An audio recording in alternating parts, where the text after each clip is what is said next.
नमस्कार, आपल्या एका नवीन व्हिडिओमध्ये तुमचं मनापासून पुन्हा एकदा स्वागत करते। 32 जिल्ह्यात पीक विमा वाटपास सुरुवात झालेली आहे। पीक विम्याची नवीन यादी सुद्धा जाहीर झालेली आहे।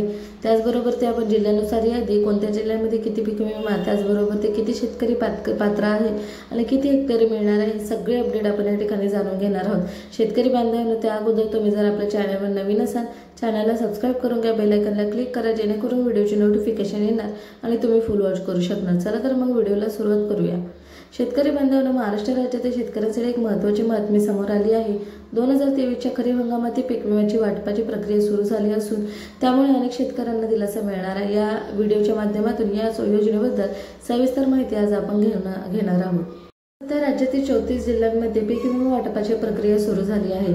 यामध्ये विशेषतः त्या महसूल मंडळांमधील शेतकऱ्यांना प्राधान्य दिले जात आहे। तिथे पीक कापणीच्या अंतिम अहवालानुसार 50 पैशापेक्षा कमी अनिवार्य नोंदवली गेली आहे। या प्रक्रियेअंतर्गत उर्वरित 75% पीक विमा रकमेचे वाटप केले जात आहे। राज्यातील 7 जिल्ह्यांमधील शेतकऱ्यांना आतापर्यंत पीक विमा मिळालेला नव्हता।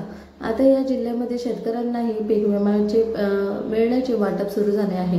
ही बाब विशेषतः महत्त्वाची आहे, कारण या भागातील शेतकरी बराच काळ विम्याच्या प्रतीक्षेत आहेत। अधिकाऱ्यांच्या आदेशानुसार आधी 25% पीक विमा रकमेचे वाटप सुरू करण्यात आले आहे। आता उर्वरित 75% रकमेचे वाटप सुरू झाले आहे। ही प्रक्रिया विशेषतः त्या भागांमध्ये केंद्रित आहे जिथे पीक कापणीच्या अंतिम अहवालानुसार 50 पैशापेक्षा कमी अनिवार्य नोंदवली गेली आहे।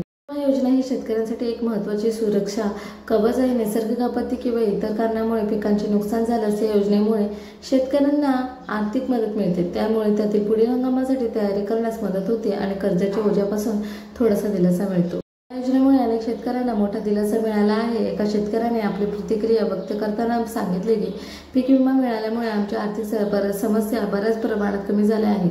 त्यामुळे आम्हाला पुढील हंगामासाठी नवीन पिकांची लागवड करण्यास मदत झाली आहे। आणखी एका शेतकऱ्याने म्हटले, विमा रक्कम मिळाल्याने आम्हाला कर्जमाफीची मदत झाली आहे। या योजनेमुळे आम्हाला शेतकऱ्यांना खूप मोठा फायदा झाला आहे। पीक विमा योजनेच्या यशस्वी अंमलबजावणीमध्ये विमा कंपनीची भूमिका अत्यंत महत्त्वाची आहे। त्याच्यावर शेतकऱ्यांच्या नुकसानीचे मूल्यांकन करण्याची जबाबदारी आहे। या प्रक्रियेत काही वेळ लागू शकतो, परंतु नुकसान निश्चित झाल्यानंतर शेतकऱ्यांना विमा रक्कम मिळते। विमा कंपन्यांनी शेतकऱ्यांना हिताची रक्षा करण्यासाठी तत्परतेने काम करणे आवश्यक आहे।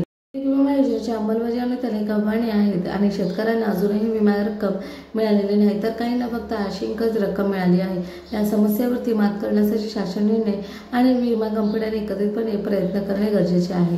विमा योजनेच्या अधिक प्रभावी अंमलबजावणीसाठी शासन विविध उपाययोजना करत आहेत। यामध्ये डिजिटल तंत्रज्ञानाचा वापर, शेतकऱ्यांचे प्रशिक्षण आणि विमा कंपन्यांसोबत समन्वय वाढवणे या गोष्टींचा समावेश आहे। भविष्यात या योजनेचा लाभ अधिकाधिक शेतकऱ्यांपर्यंत पोहोचवण्याचे प्रयत्न केले जातील। आय होप सो तुम्हाला ही माहिती आवडली असेल। आवडल्यास व्हिडिओला नक्कीच लाईक करा, जितकं तितकं शेतकऱ्यांना शेअर करा।